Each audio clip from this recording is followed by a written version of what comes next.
Vamos abrir a palavra de Deus no Evangelho de Marcos, capítulo 9. Glória a Jesus. Vamos ler os versículos 2 até o versículo de número 13. Leiamos o texto que diz assim: 6 dias depois, tomou Jesus consigo a Pedro, Tiago e João, e levou-os sós à parte a um alto monte. Foi transfigurado diante deles. As suas vestes tornaram-se resplandecentes e sobremodo brancas, como nenhum lavandeiro na terra poderia alvejar. Apareceu-lhes Elias com Moisés, e estavam falando com Jesus. Então Pedro, tomando a palavra, disse: Mestre, bom é estarmos aqui. Façamos 3 tendas, uma será tua, outra para Moisés e outra para Elias. Pois não sabia o que dizer, por estarem eles aterrados. A seguir veio uma nuvem que os envolveu, e dela uma voz dizia: Este é o meu filho amado, a ele ouvi. E de relance, olhando ao redor, a ninguém mais viram com eles, senão Jesus. Ao descerem do monte, ordenou-lhes Jesus que não divulgassem as coisas que tinham visto, até o dia em que o Filho do Homem ressuscitasse dentre os mortos. Eles guardaram a recomendação, perguntando uns aos outros que seria o ressuscitar dentre os mortos, e interrogaram-no, dizendo: Por que dizem os escribas ser necessário que Elias venha primeiro? Então ele lhes disse: Elias, vindo primeiro, restaurará todas as coisas.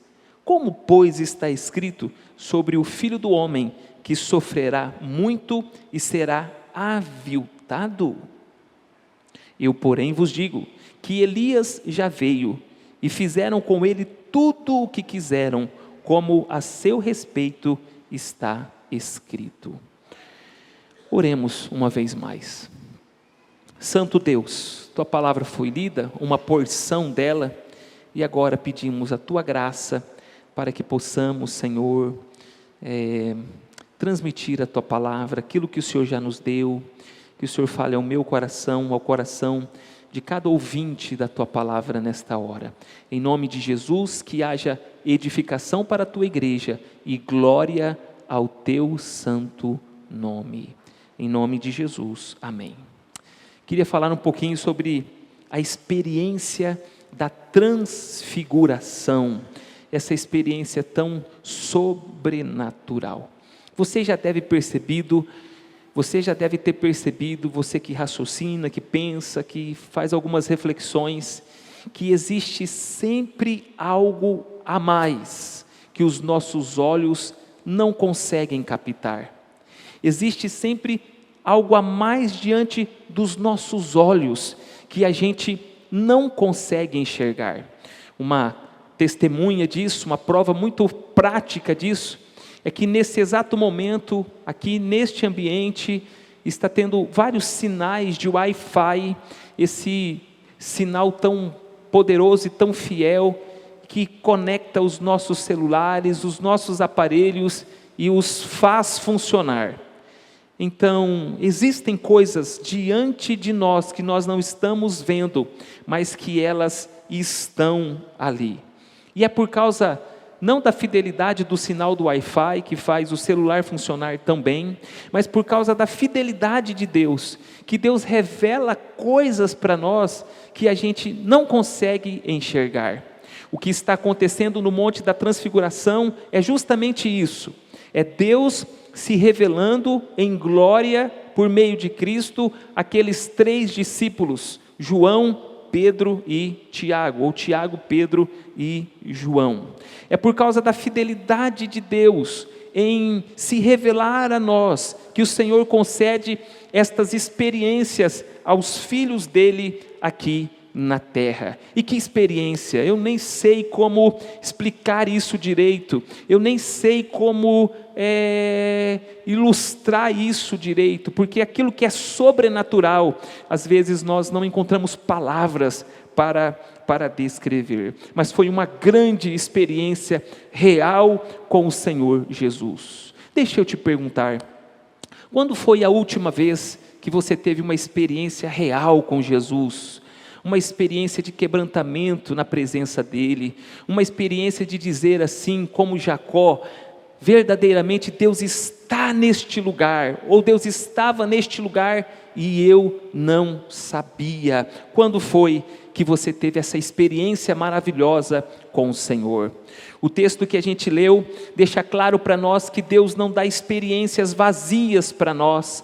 Todas as experiências que Deus nos concede é com um propósito. Ele sempre quer nos ensinar alguma coisa, e é isso que a gente enxerga nesse texto. As experiências que Deus dá aos seus filhos sempre é para ensinar algo a mais. As experiências que Deus dá para os seus filhos sempre é para ensinar algo a mais. Esse texto nos ensina que por meio da experiência da transfiguração de Jesus, o Senhor estava ensinando algo a mais, especialmente para Pedro, Tiago e João. Esse texto ensina para nós, em primeiro lugar, que a experiência da transfiguração ensina algo a mais sobre a graça de Jesus. O versículo 2 diz: 6 dias depois, tomou Jesus consigo a Pedro, Tiago e João, e levou-os a sós a um alto monte. Jesus, ele orava algumas vezes, não sempre, ele orava nos montes. O povo judeu, ele gostava de montes. Deus deu experiências para o povo dele no Antigo Testamento, em alguns montes. O monte não é um lugar exclusivo de oração, mas a gente pode orar no monte também. E Jesus vai informar, Lucas capítulo 9, versículo 28, convidou Pedro, Tiago e João para oração, e eles foram orar, buscar a Deus, falar com o Senhor Deus naquele dia, naquele momento, depois de uma semana em que o Senhor havia revelado tantas coisas maravilhosas sobre o propósito dele lá na cruz do Calvário. Acontece que Pedro, Tiago e João jamais imaginavam, jamais planejavam, não sonhavam que aquele momento de oração, eles provariam, eles desfrutariam daquela experiência graciosa da parte do Senhor. Mas eles foram lá buscar a presença de Deus. Então a oração, para a gente lembrar, é um meio de graça que Deus nos dá para nós nos relacionarmos com Ele, e por meio desse relacionamento nós desfrutarmos da presença dEle para nossa vida. Foi C.S. Lewis quem disse o seguinte: Deus não precisa da minha oração, sou eu quem preciso da oração. A oração me aproxima de Deus, revela minha dependência de Deus, minha fome e minha sede pela vontade de Deus, pelo reino de Deus e pelas pessoas de Deus e pela própria pessoa de Deus. A oração muda principalmente a minha visão a respeito de Deus, a respeito do próximo e a respeito das circunstâncias. A oração não muda Deus, a oração não muda os propósitos de Deus, a oração não muda os desígnios de Deus, mas a oração muda a minha vida, muda a sua vida, muda as nossas circunstâncias, muda as nossas realidades. Acontece que os discípulos de Jesus talvez estavam de alguma forma acostumados a orar. Eles já tinham orado com o Senhor Jesus outras vezes, outros momentos. É possível que os discípulos de Jesus estavam pensando: nós vamos lá orar de novo, nós vamos ter mais do mesmo, não vai acontecer nada, vai ser mais uma ida à igreja e uma volta, sem nada acontecer. Talvez na cabeça dos discípulos eles pensavam: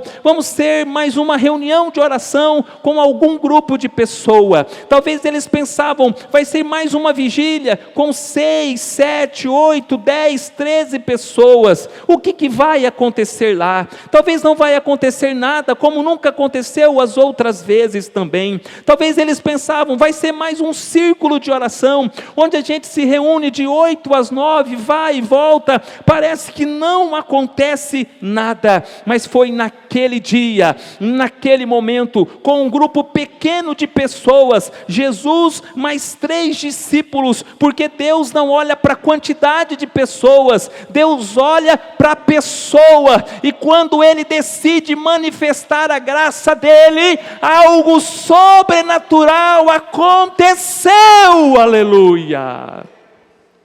Então você não pode deixar desse meio de graça, esse meio de graça da oração, que nos leva aos pés do Salvador, que nos leva aos pés da cruz, que nos leva aos pés do Senhor. Não importa se vem poucas pessoas, ou se vem uma multidão, não importa se tem fundo musical, ou se é sem fundo musical, não importa quem estará dirigindo, o que importa é você e eu crermos que Jesus vai estar presente, que o Espírito Santo vai estar presente, que Deus vai manifestar a graça dEle, e algo sobrenatural acontecerá nas nossas vidas, na nossa igreja, no meio do povo de Deus.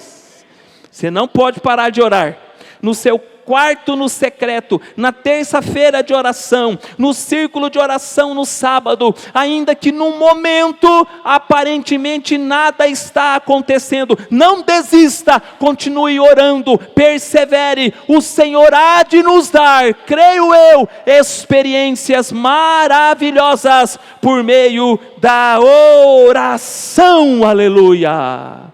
Isaías capítulo 55, versículo 6 diz: buscai ao Senhor enquanto se pode achar, invocai-o enquanto Ele está perto. Meu irmão, minha irmã, talvez você não está vendo Deus nesta noite, talvez você não está sentindo um arrepio nesta noite, talvez as suas emoções não estão sendo tocadas nesta noite, mas eu creio na palavra de Deus que diz: onde estiverem 2 ou 3 reunidos no nome do Senhor, ali Ele estaria. E se Ele está neste lugar, ainda nesta noite, nós podemos provar da graça maravilhosa dEle. Ainda nesta noite, nós podemos desfrutar de uma experiência poderosa dEle nas nossas vidas, aleluia.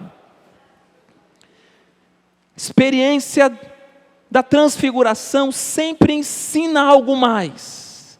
Experiências que Deus dá ao seu povo sempre ensina algo mais. E no primeiro momento, aqueles homens que não tinham expectativa nenhuma, que nem sonhavam com aquela experiência, desfrutaram da graça de Deus naquele momento. Em segundo lugar, a experiência da transfiguração, ela mostra para nós que há algo mais que pode ser aprendido.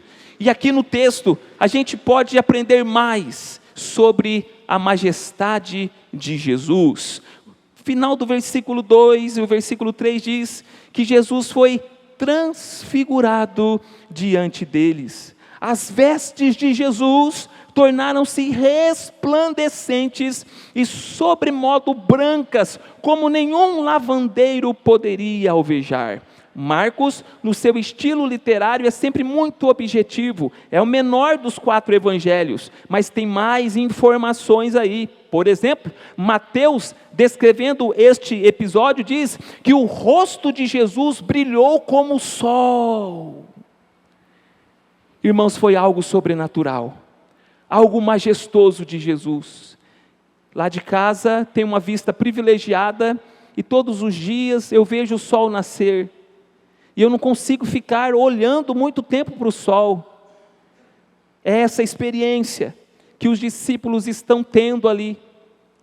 Majestade é um caráter que impõe respeito, que impõe veneração, que impõe sublimidade, que impõe grandeza. Por isso a palavra majestade geralmente é usada para as maiores autoridades constituídas que devem ser respeitadas. E é interessante pensar nesse texto, porque ele conversa com outros textos da palavra de Deus. Por exemplo, Pedro mesmo, que esteve neste episódio, quando ele escreve a sua segunda carta, capítulo 1, versículos 16 a 18, ele registra: porque não vos demos a conhecer o poder e a vinda do Senhor Jesus Cristo, seguindo fábulas engenhosas, palavras inventadas por homens, mas nós mesmos fomos testemunhas oculares da majestade de Cristo, pois ele recebeu da parte de Deus Pai honra e glória, quando pela glória excelsa lhe foi enviada a seguinte voz: este é meu filho amado, em quem me comprazo. Ora, esta voz vinda do céu, nós a ouvimos quando estávamos com ele no Monte Santo. O apóstolo Pedro registra que aquilo ali então era uma demonstração da majestade do Senhor Jesus. Aleluia! Que coisa gloriosa, irmãos. Eu não sei explicar isto, eu não sei ilustrar isso, e eu nunca experimentei isso, mas aquele dia, naquela reunião de oração, aqueles homens experimentaram isso. Foi algo grandioso, majestoso, maravilhoso, que revelava a grandeza do Senhor Jesus. Grant Osborne, um comentarista bíblico, ele afirma que o verbo usado para transfiguração é metamorfo, o que significa que o rosto de Jesus realmente foi transformado naquele momento. Eles ainda comentam que ali, naquele momento, o Deus vivo deu de experimentar aos seus discípulos o Cristo pré-encarnado, e ao mesmo tempo deu uma breve revelação de quem será o Cristo na glória eterna, na futura exaltação, depois da ressurreição e da ascensão, onde ele está assentado à direita de Deus. Aleluia! Meus irmãos, todas as vezes que acontece um fenômeno desse, chamados de teofania por alguns, essa manifestação tão gloriosa de Deus, como aconteceu na vida de Moisés, quando ele também estava no monte, orando, falando com Deus, e o rosto dele também resplandeceu. Ah, meus irmãos, as pessoas não conseguem entender isso, ninguém consegue entender isso. Quando Isaías, no capítulo 6, ele viu a glória do Senhor, ele ficou perdido, ele ficou temeroso, ele disse: ai de mim, porque estou perecendo, sou homem de lábios impuros, o que acontecerá comigo agora? E é isso, esta sensação, esta experiência que eles estão tendo na alma, no interior. E por isso o apóstolo Pedro, ele vai dizer assim. Então Pedro, tomando a palavra, versículo 5, disse: mestre, bom é estarmos aqui, e que façamos 3 tendas, uma será tua, outra para Moisés e outra para Elias. O versículo 6 diz, por que ele disse isso? O versículo 6 diz, pois não sabia o que dizer, por estarem eles aterrados. Foi Pedro que disse, mas o versículo diz que eles estavam abobados, assustados, aterrorizados, diante daquela revelação que pouquíssimas pessoas na história da humanidade experimentou. Olha, se você lembra da exposição de Marcos, você vai lembrar que Jesus já tinha revelado um pouco da grandeza dele, quando diante de uma noite escura, o Senhor veio andando sobre os mares, e quando ele andou sobre o mar, as pessoas ficaram aterradas, assustadas, tamanha a grandeza de Jesus, o poder de Jesus, a sublimidade de Jesus. O que esse texto ensina para nós então? Ensina para nós aquilo que acontece em Apocalipse, capítulo 5, versículo O capítulo inteiro fala sobre isso, mas eu queria destacar aquilo que nós aprendemos com as Escrituras, quando a gente tem essa ideia, quando a gente tem esse vislumbre, quando a gente tem esse desejo por esta experiência. O versículo 13 diz assim, Apocalipse capítulo 5, verso 13 diz: então ouvi que toda criatura que há no céu e sobre a terra, debaixo da terra e sobre o mar, e tudo o que neles há, estava dizendo: aquele que está sentado no trono e ao Cordeiro, seja o louvor, e a honra, e a glória, e o domínio pelos séculos dos séculos. E os 4 seres viventes respondiam: amém. Também os anciãos prostraram-se e adoraram. Porque Deus dá essa revelação para Pedro, para Tiago e para João. Eles estavam em dúvidas sobre quem era Jesus. O capítulo 9, verso 1 até o capítulo 8 inteiro deixa isso muito claro para nós. Será que ele é o Messias? Será que ele é o Filho do Homem? Será que ele é o enviado de Deus? Será que ele é o prometido de Deus? Então agora Deus dá essa experiência para eles, dizendo: este é o meu Filho amado, ele é o enviado de Deus, é ele que vocês têm que ouvir, ele é o Rei dos reis e o Senhor dos senhores. Então o que nós temos que fazer, o que os discípulos deveriam fazer aqui, aquilo que os 4 anciões estão fazendo, os 4 seres viventes estão fazendo aqui, precisamos se prostrar e adorar esse Jesus, que é o nosso Senhor, que é o nosso Salvador, que pagou os nossos pecados na cruz do Calvário, que vive e reina para todo sempre, que é o Alfa, que é o Ômega, que é o sol da justiça, que é a brilhante estrela da manhã. É a esse Jesus que nós estamos adorando nesta noite. Aleluia! Esse é o desejo de Marcos, é o desejo de Deus, é o desejo de Cristo, que nós o conheçamos, que nós se prostremos diante dele e que nós o adoremos. Louvado seja o Senhor. Essas experiências que Deus nos dá é sempre para revelar algo mais para as nossas vidas. É sempre para acrescentar algo mais às nossas vidas, à nossa espiritualidade. Esse texto acrescentou sobre a vida dos discípulos mais sobre a graça de Jesus, acrescentou mais sobre a majestade de Jesus, que até aquele momento eles não conheciam. Em terceiro lugar, acrescentou mais sobre a nossa obediência a Jesus. O texto, versículos 4 a 8, vai dizer para nós, versículos 4 a 8, do Evangelho de Marcos, capítulo 9. Quem diz glória a Deus? Apareceu-lhes Elias com Moisés, e estavam falando com Jesus.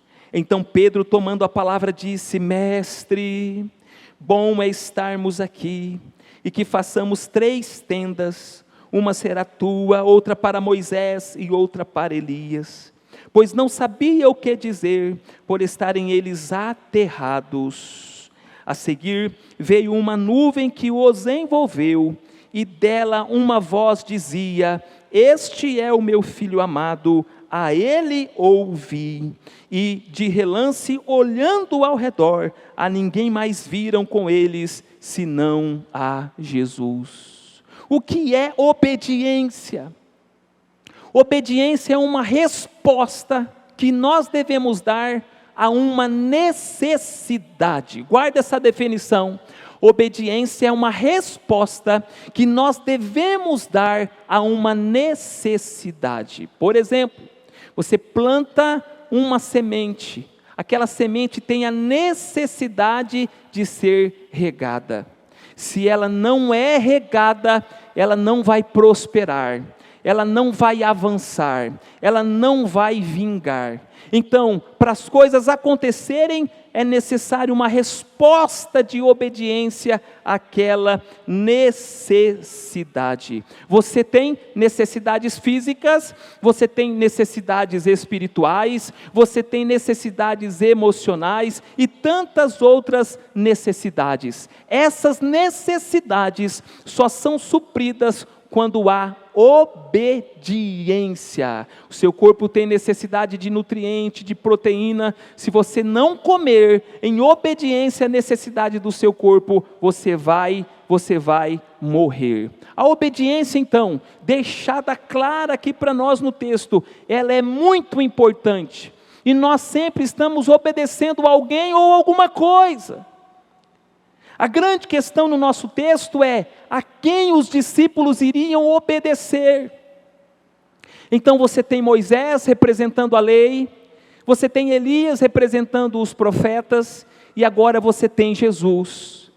Na cabeça dos discípulos de Jesus, o melhor time do mundo, o time dos sonhos, estava ali naquele monte.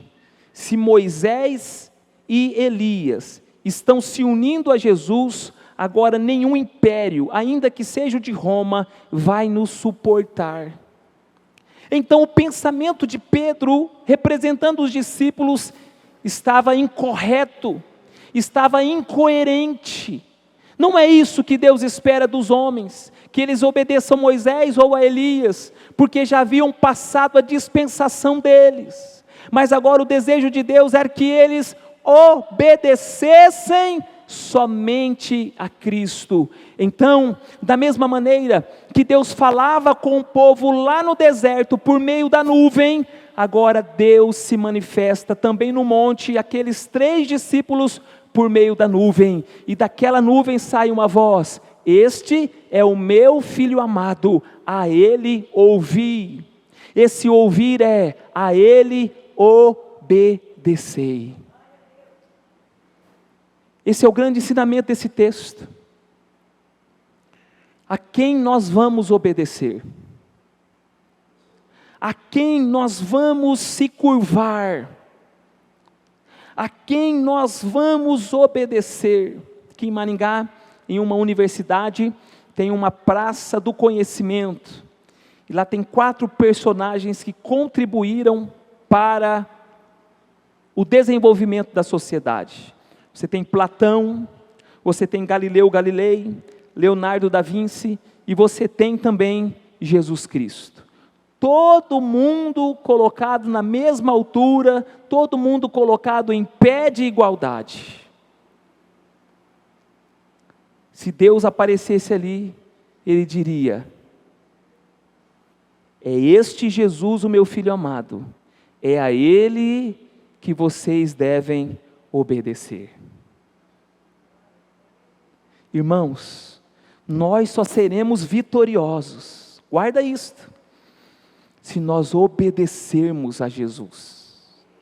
A igreja só será triunfante se ela obedecer a Jesus.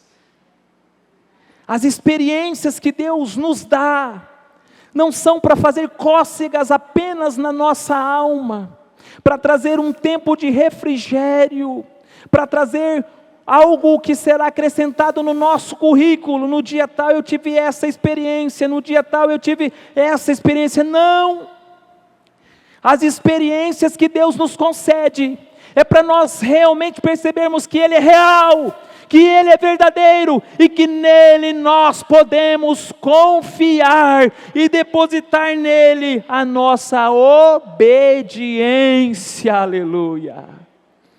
Querida igreja do Senhor, Deus continua dizendo para nós nesta noite: este Jesus é o meu filho amado, a Ele ouvi, a Ele ouvi.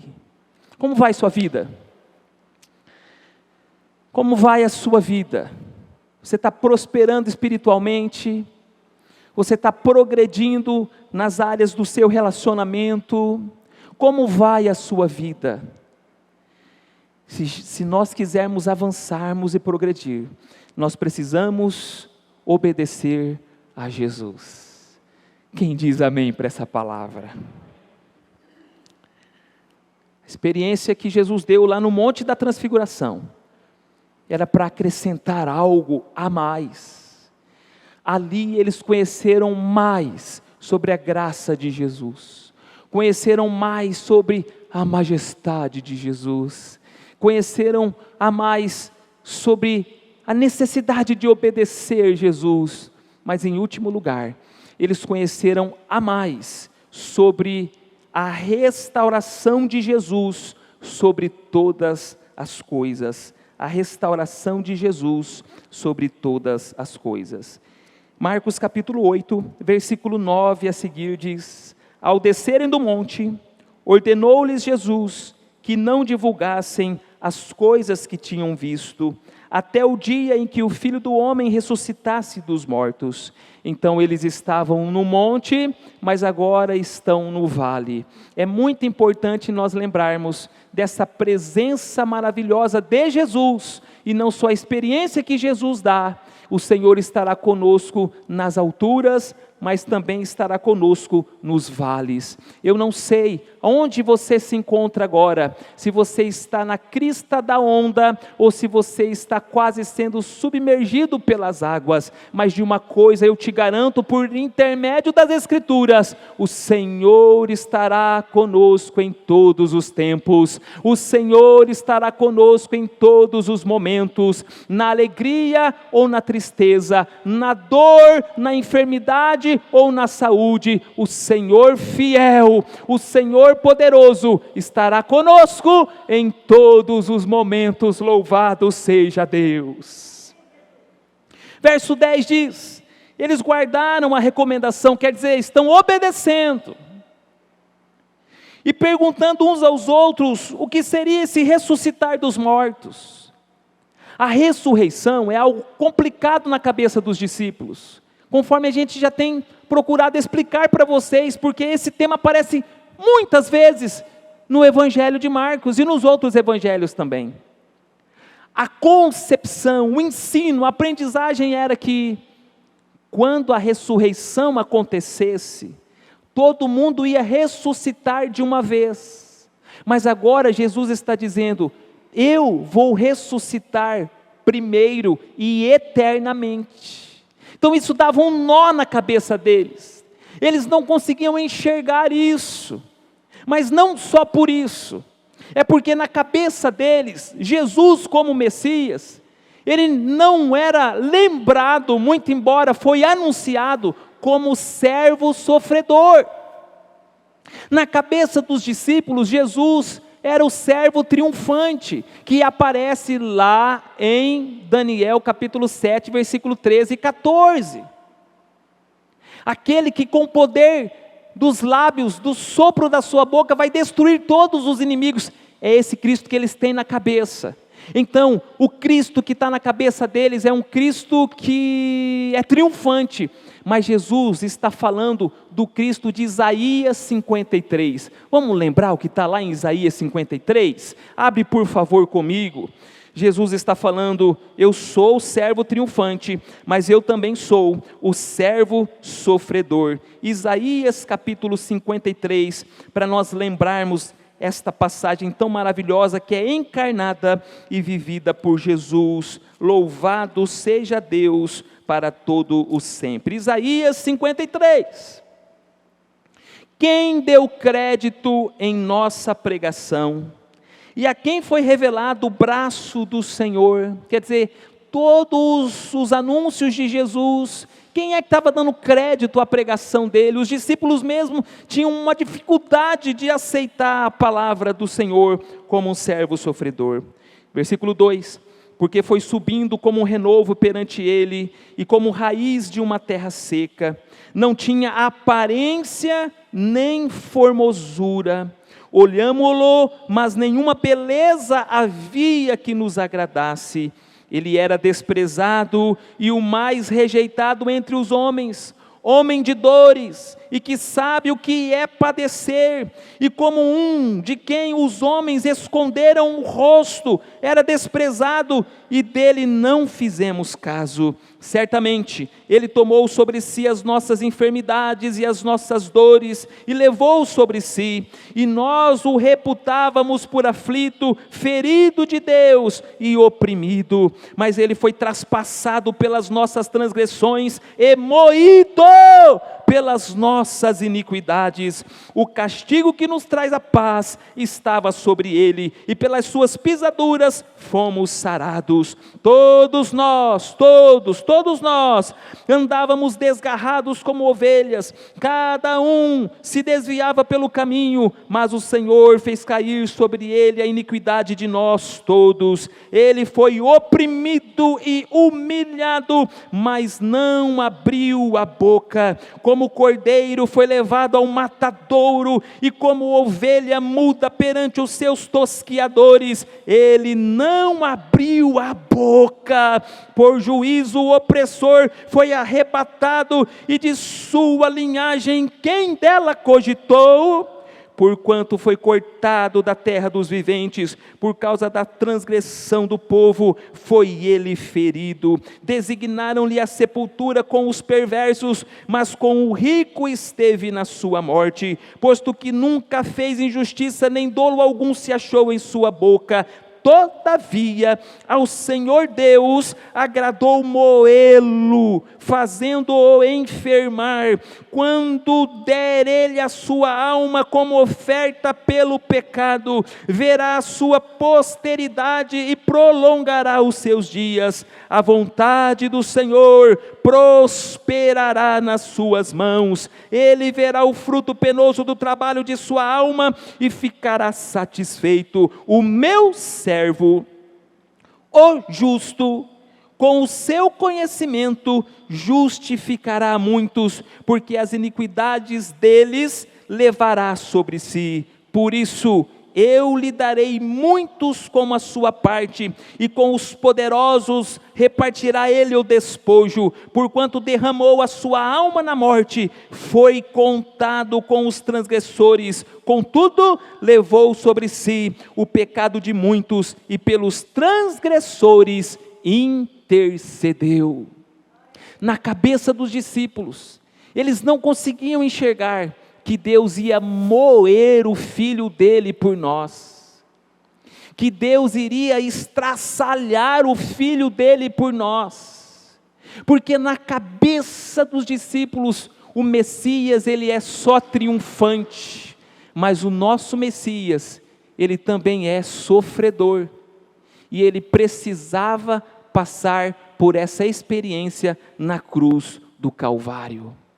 Meus irmãos, como disse Martinho Lutero, antes da glória tem a cruz, e Jesus precisava passar pela cruz, por causa de mim e por causa de você. Agora, o que isso tem a ver com a restauração de todas as coisas?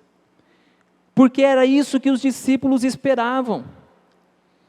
Quando o Senhor ressuscitou, no dia em que ele foi assunto ao céu, diz Atos dos Apóstolos capítulo 1, que a última pergunta dos discípulos para Jesus foi: Senhor, então vai ser agora que o Senhor vai restaurar todas as coisas? Nós desejamos, ansiamos muito por restauração.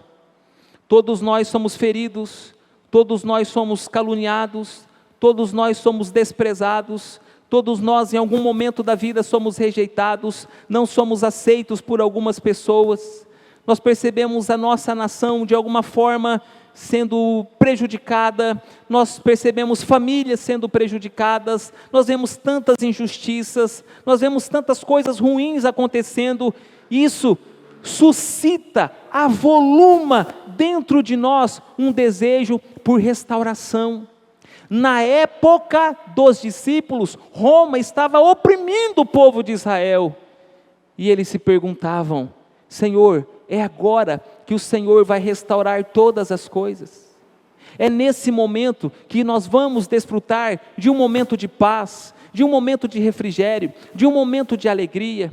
É nesse momento que a gente vai ver a justiça de Deus reinando em todos os lugares, de norte a sul, de leste a oeste. É agora, é isso que nós desejamos. É isso que uma mulher em depressão deseja. É isso que um homem estressado deseja. É isso que uma pessoa ansiosa deseja. É isso que uma pessoa com medo do futuro deseja. A restauração do seu ser e a restauração de todas as coisas. E agora, Malaquias capítulo 4, salvo o melhor juízo, diz que todas as coisas serão restauradas quando Elias vier. E Elias apareceu no monte de Deus, junto com Moisés. Então na cabeça deles, é agora, é nesse momento que tudo vai acontecer. Mas Jesus diz, sobre a restauração de todas as coisas, vai demorar um pouco ainda. A restauração de todas as coisas não vai acontecer dentro dessa era.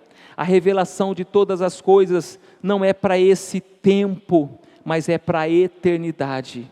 Mas para essa restauração acontecer na eternidade, eu preciso encarnar o servo sofredor e morrer na cruz do Calvário, para que o último inimigo de vocês, que é a morte, ele seja aniquilado para sempre. Então o que Cristo fez foi, Ele matou a morte na morte dele. Nós tivemos ali, como diz John Owen, a morte da morte na morte de Cristo. Agora, quando esta era acabar, porque nós temos a Cristo, nós vamos viver num lugar onde todas as coisas serão plenamente restauradas, onde não existirá morte, choro, pranto, ranger de dentes. É um novo céu e a nova terra, para onde eu e vocês, que temos Cristo Jesus, nós vamos para a glória de Deus. Essa experiência então, ela revela, ela acrescenta algo a mais, sobre o poder de Jesus em restaurar todas as coisas. Cantamos aqui, com o ministério de louvor, alegremente nesta noite, que nós esperamos um dia, em que o Senhor buscará a sua igreja. Nós cremos nisso, nós cremos nesta verdade, e quando Ele vier, então todas as coisas serão restauradas. Por isso os discípulos perguntam no versículo 11, e interrogaram-no dizendo, por que dizem os escribas ser necessário que Elias venha primeiro? Então ele lhes disse, Elias vindo primeiro, restaurará todas as coisas. Esse era o papel de Elias, nas profecias.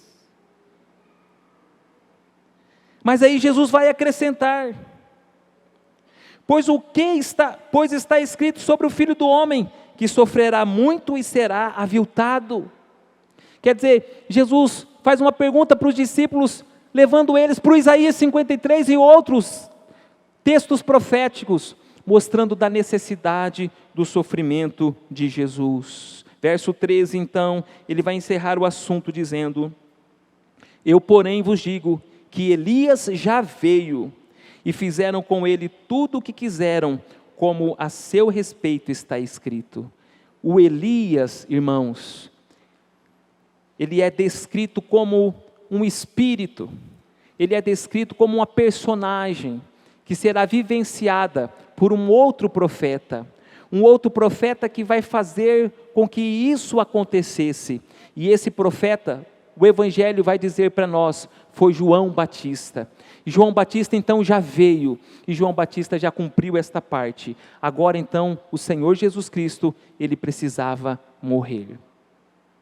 Deixa eu falar uma coisa para você. Talvez você está sem esperança. Talvez você está sem expectativa futura. Talvez você está cansado de viver. Talvez você não enxerga as coisas melhorarem. E o Evangelho é tão maravilhoso, o Evangelho é tão verdadeiro, que ele não faz falsas promessas. É isso que Jesus está fazendo aqui. Tudo que vocês querem de bom, tudo que vocês sonham de bom, nem tudo isso vocês terão nesse momento. Então Jesus apontou para o futuro e disse, tudo isso que vocês desejam, serão plenamente dados para vocês na era vindoura, no novo céu e na nova terra. É assim, irmãos, que um crente, pé no chão, com a cabeça no céu, ele pensa. Ele sabe que Deus dá momentos na montanha, no alto, mas ele também sabe que a vida aqui embaixo não é difícil, não é fácil, é uma vida difícil e complicada. Então Jesus não enganou ninguém, essa igreja não quer enganar ninguém. Nós queremos lembrar que neste mundo nós teremos aflições, mas o Senhor estará conosco, o Senhor segurará nas nossas mãos, o Senhor nos ajudará para sempre, em todos os momentos das nossas vidas. Nós não queremos enganar ninguém, nenhuma pessoa com um falso evangelho. Nós queremos anunciar para vocês a palavra de Deus. Mas um dia, quando nós perseverarmos, até o dia que o Senhor nos buscar, ou o dia que Ele nos chamar para a eternidade, então, lá na eternidade, nós desfrutaremos dessas bênçãos plenas, prometidas por esse Deus, que é fiel e que não vai falhar em cumprir a sua preciosa promessa, aleluia. Quem diz amém para essa palavra? Minha oração durante esta semana toda foi: Senhor, dai-nos experiências, dai-nos experiências com o Senhor, se revela a nós. Neste texto, a gente percebeu que Deus, quando Ele dá experiências aos seus filhos, sempre é para acrescentar algo a mais. Que o Senhor dê experiências para você, minha irmã, para você, meu irmão, para que algo a mais da parte de Deus seja acrescentada à sua vida. Foi acrescentado sobre a vida dos discípulos mais sobre a graça de Jesus, mais sobre a majestade de Jesus, mais sobre a necessidade de obedecer Jesus, e mais sobre a restauração de Jesus sobre todas as coisas. Que o Senhor te dê experiências nesta semana, por meio da oração, por meio da palavra.